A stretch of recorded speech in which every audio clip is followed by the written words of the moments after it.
Hey guys, Jeremy Beland here, and in this video, I am going to talk about why the MLS can be your best friend as a wholesaler. And if you don't know who I am, I'm an expert at acquiring off-market properties direct from sellers, and I've made nearly 8 figures gross profit since doing this since 2017. All right, I got some notes here, so don't mind me. I'm just going to kind of go over the notes, but I want to talk about why the MLS can be your best friend as a wholesaler. So the traditional way of wholesaling is to go and acquire an off-market property and put that property under contract via a purchase and sales agreement, right? An assignable purchase and sales agreement. And what happens a lot of times is a lot of wholesalers or people trying to wholesale, they'll go out and get the contract and then they go look for the buyer. I'm not opposed to that, that method, but you're leaving a lot of money on the table by doing that. So when I coach my students or I teach people, the way I've been taught when I started started the process in 2016 into 2017, was to go out and get a minimum of 150 cash buyers before you go out and find the property to put under contract. I still feel very strongly that's what you should do. Um, in my experience, the more cash buyers you have, the better your business will run, the more money you will make. And as I tell other people, the more cash buyers, the more you win.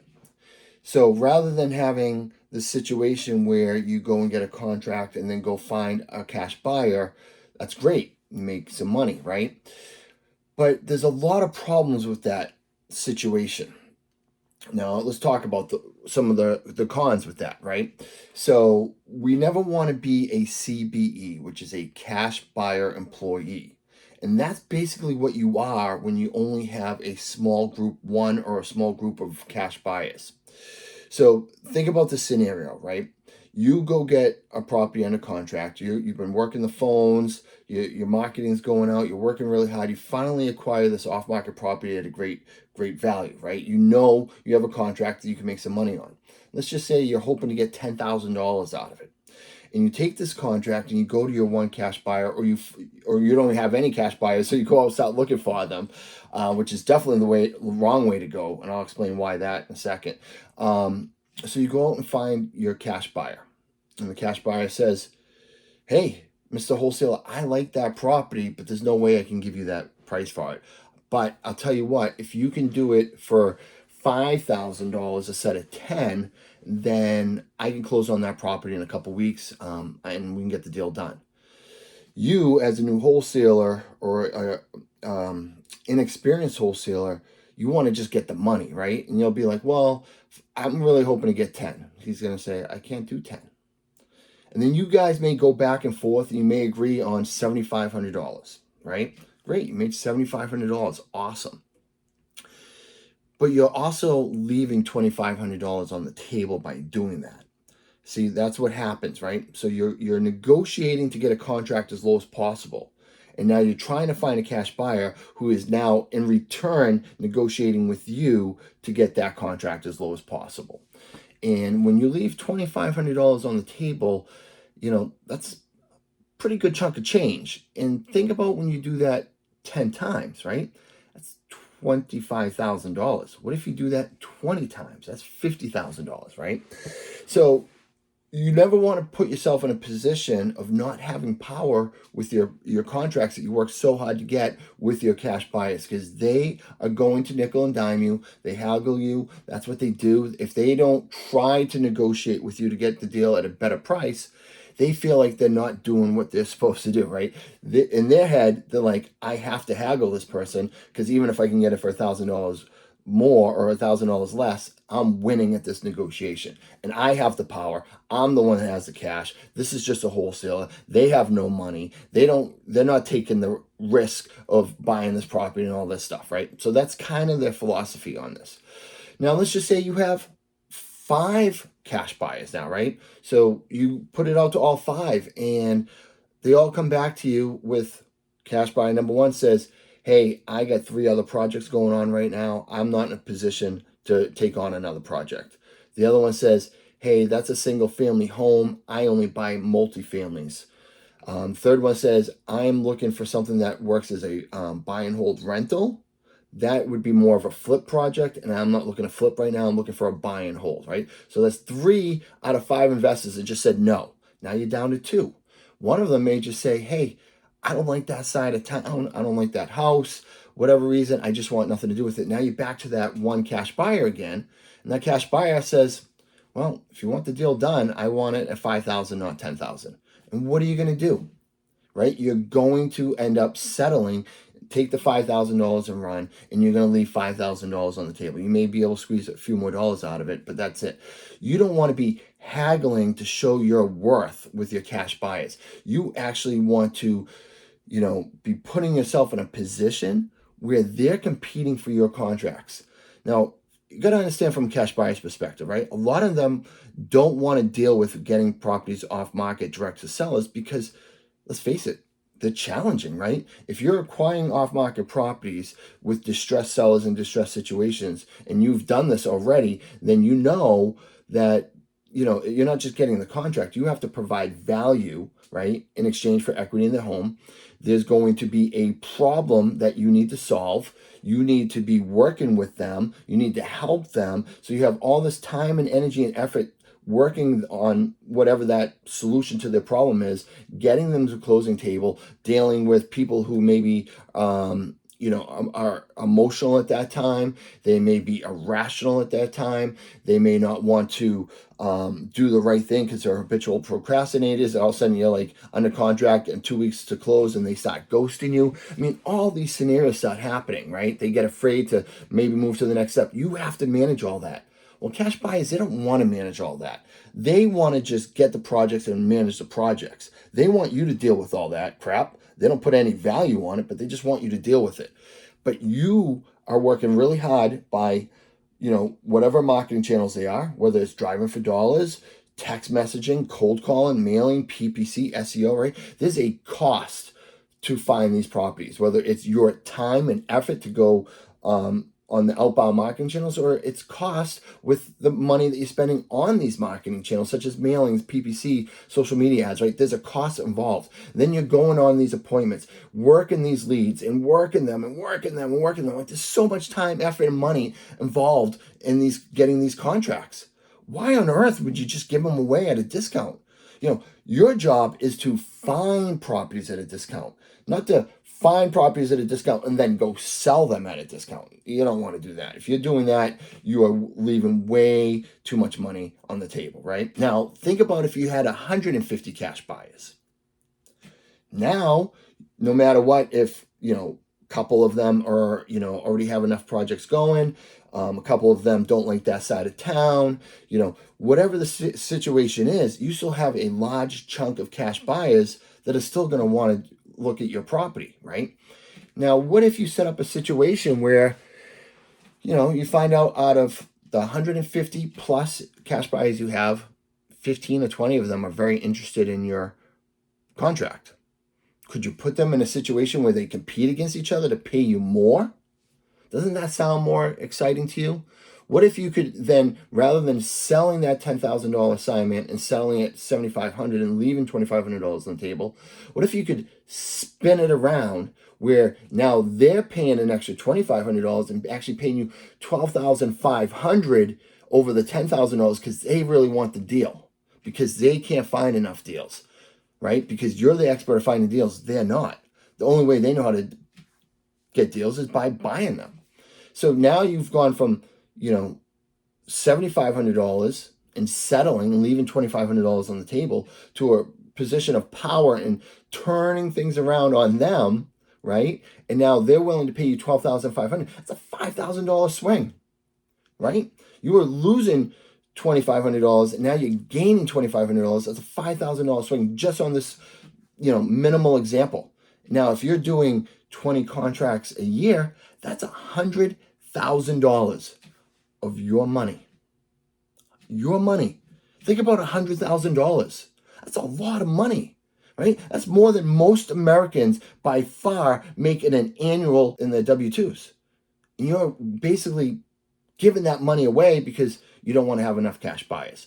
So, you can check out other videos where I talk about how you build your cash buyers, and I recommend that you do, but you need to build your cash buyers. Don't think just a minimum of 150, think thousands and thousands. And I'm not talking all over Facebook and nationally. If you're a virtual model, that's fine, but any specific area that you're putting properties under contract, those areas, those zip codes, those towns, those counties, that state, you need to have hundreds, if not thousands, of cash buyers on your buyers list.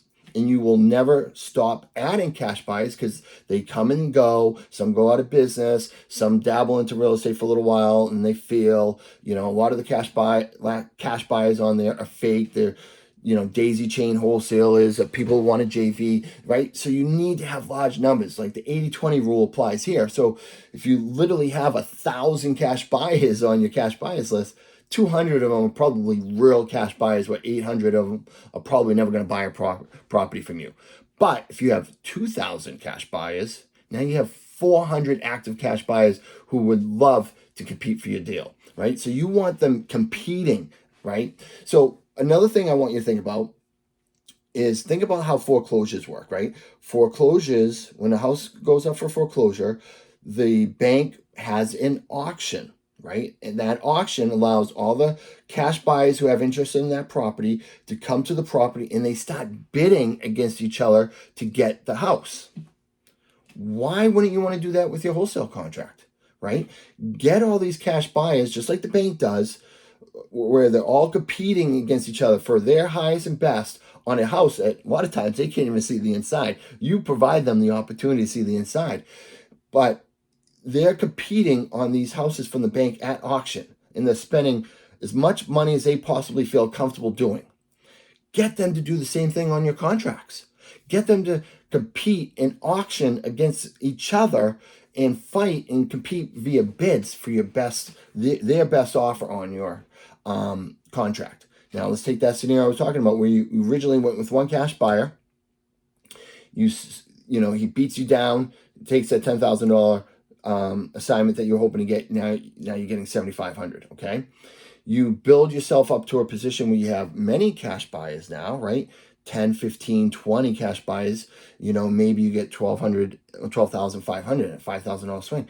But what if, and I'm going to give you an example of how this works, right? What if somebody comes in and says, I'll give you $20,000? Can you imagine that? You're wanting 10. Now this person is willing to give you $20,000. You don't know why, but you don't know what their costs are. You don't know what they're doing with the project. You don't know what the end result is. You don't know how much net profit they need to make. None of that stuff really even matters to you. Your job as a wholesaler or acquiring off-market properties that you want to resell is to sell them for as much money as possible, right? You're trying to get them as low as possible so you can sell them as high as possible. Don't have a limited mindset where you cap how much you think you get per deal. Even if you tell yourself, I'm just hoping to get $10,000. Why? Try to get as much as possible. What if that $10,000 could be $30,000 and you don't even know it, right? So get these guys, these cash buyers, competing over your contracts and fighting for it. You make a lot more money on that. So now you would build your cash buyers list. Now, what if you could leverage the power of the MLS? That's what we do in our businesses, right? So we market all of our properties on the MLS. Now, different states have different rules on this. So I will suggest that you talk to your real estate attorney and see how you can market your properties on the MLS. Sometimes you're allowed to market the contract just market the purchase and sales contract in the MLS. A lot of states don't allow you to do that. Some states, at least the ones that we work on, will allow you to market the property as, I am going to physically close on this property, and as soon as I do, I'm going to immediately resell it to another buyer. And right now, before I close on this property to resell it, I'm actually marketing for that seller or that buyer right now. So I am listing this property on the MLS.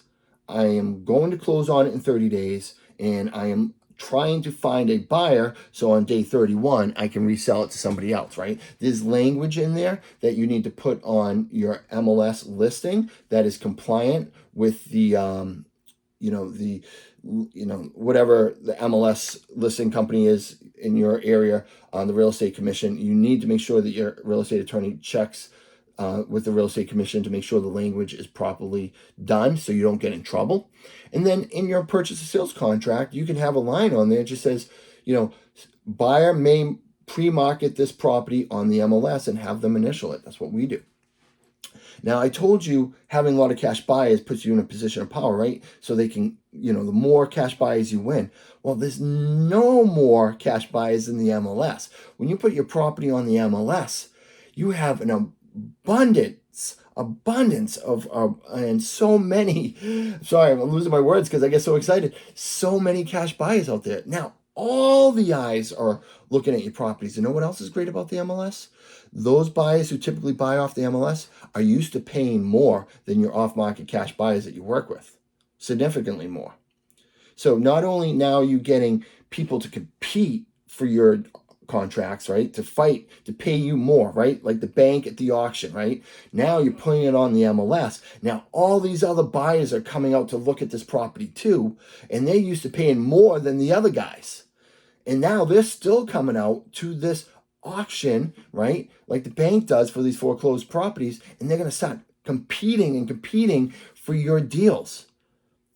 It's amazing. So when I started doing the MLS, we were averaging about $20,000 in our New England market going to our cash buyers at that point. When we were straight up wholesaling, which we don't really do that all the time now, but when we were straight up wholesaling our first couple of years getting going in this business, we would just, show it to the cash buyers. And we had a lot of cash buyers, and we were having them compete and put in, set it up like an auction, right? So they'd come in and place the highest and best offers. My average was $20,000 per deal on the assignment on the back end. Once I went to the MLS, overnight it went to $35,000, almost doubled. Doesn't seem like a big deal, but $15,000 times 10 is $150,000. We were doing 30 plus deals a year. So think about that. Now you're talking the difference of almost $500,000 more that it was going into my pocket, my company's pocket, just from using the MLS. That's the power of the MLS. And I'm going to leave you guys with this example, okay? That's why I had to have my notes here. So we had this property under contract, and we did our process. We got the property under contract. We had the cash buyers all come out. We did actually market it on the MLS, and they all came out, and we got an offer. We had it under contract for $155,000, and we had an end buyer at $185,000. Sweet, $30,000 assignment. Take those all day long, right? That's a great deal. So we had a $30,000 assignment on this, and we were ready to move. And then all of a sudden we found out that there was something wrong with the probate that it just came out of, and actually had to go back in one more time. This happens every so often, especially if an attorney makes a mistake along the way. So the buyer's like, hey, yeah, listen, when the deal closes or when the deal gets cleared through title and probate, I'm ready to go. So we started waiting, and what we were hoping would take like 30 days ended up taking like 5 months, almost 6 months. But it actually worked out really well, because when we put this deal into contract here up in New England, the market had definitely shifted with the high interest rates, and the values of properties have come down. And this came back out of spring of 2024, where the values are starting to come back up again. And so we finally get clear title. We're like, all right, we can get this thing done. So we reach out to the cash buyer and say, hey, listen, we're ready to move forward. We got clear title. How soon can you close? He's like, I can close in a week, but I don't want to do $185,000 anymore. I want to do $170,000. He's like, the market has changed. In our head, we're like, well, the market hasn't changed negatively. The market has changed positively, right? It's a better market. And we said, are you sure you want to do that? He's like, yes, I'm not going to move forward at the original price. I'm going to reduce it $15,000. So we had a $30,000 assignment. He thinks he has all the power now because we've been waiting for this, and he comes back, right? This is what cash buyers do to wholesalers. And he goes, I want it for $15,000 less. And we're going to be like, oh yeah, okay, sure, whatever. Take it. We'll lose $15,000. Nope. We canceled our contract with him, gave him his earnest money deposit back, said we're not doing that. Put it back on the MLS. Now remember, we originally had it under contract with this buyer for $185,000. He wanted to go back down to $170,000. as we started getting the offers from when we had our auction for everybody to come out and take a look at the property, we started getting multiple offers, 180, 185 to 200, right in that ballpark. We're saying, all right, we're going to at least make our $30,000, probably more, maybe $40,000. That was awesome.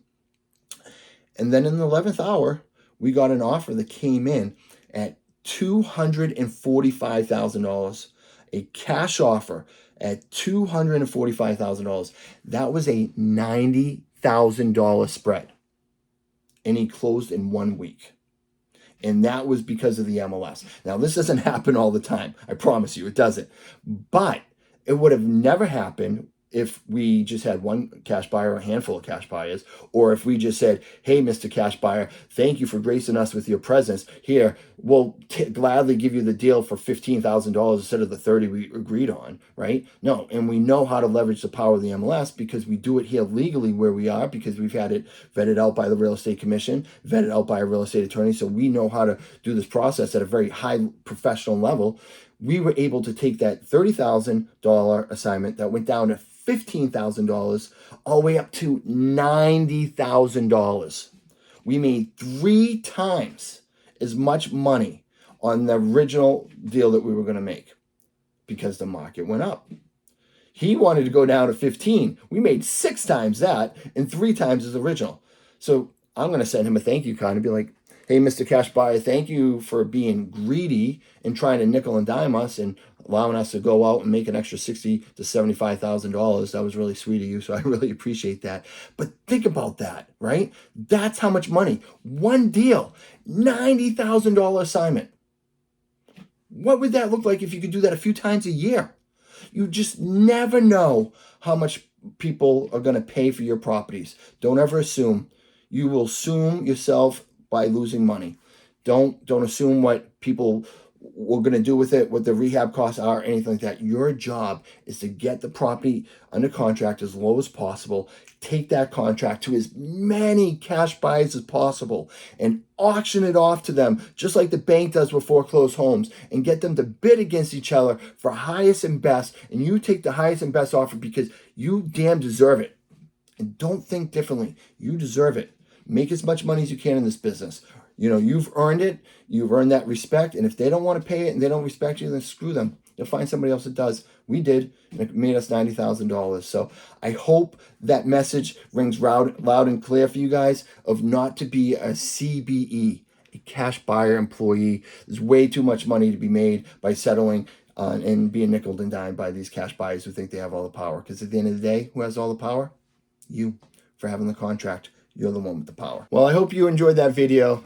If you're facing challenges requiring off-market properties, wholesaling, or increasing your profits per deal, well, we may have a solution for you. While I don't want to pressure you into clicking the first link in the description, there's a video that explains how we can help you address these issues. But to be fully transparent here and let you know that this is a sales funnel designed to offer you something. However, my main goal here is just to provide value through this video. And if you found this value, if you have found value in this video, then I would appreciate if you could give it a like. And this will help YouTube's algorithm, as you know, recommend more videos like this and assist you further on your journey. That's all I'm trying to do, is help you on your journey here with value here. And if you feel like you have any questions, feel free to leave them in the comments. I'll get back and answer those questions. If there's something you want me to do a video on, please leave that in the comments as well. And, you know, again, I'd be happy to answer them. And also, if you could subscribe, the support of you subscribing would really mean a lot to me and really help me grow my channel and reach more people, which I'd really appreciate. So that's it. Thanks, guys.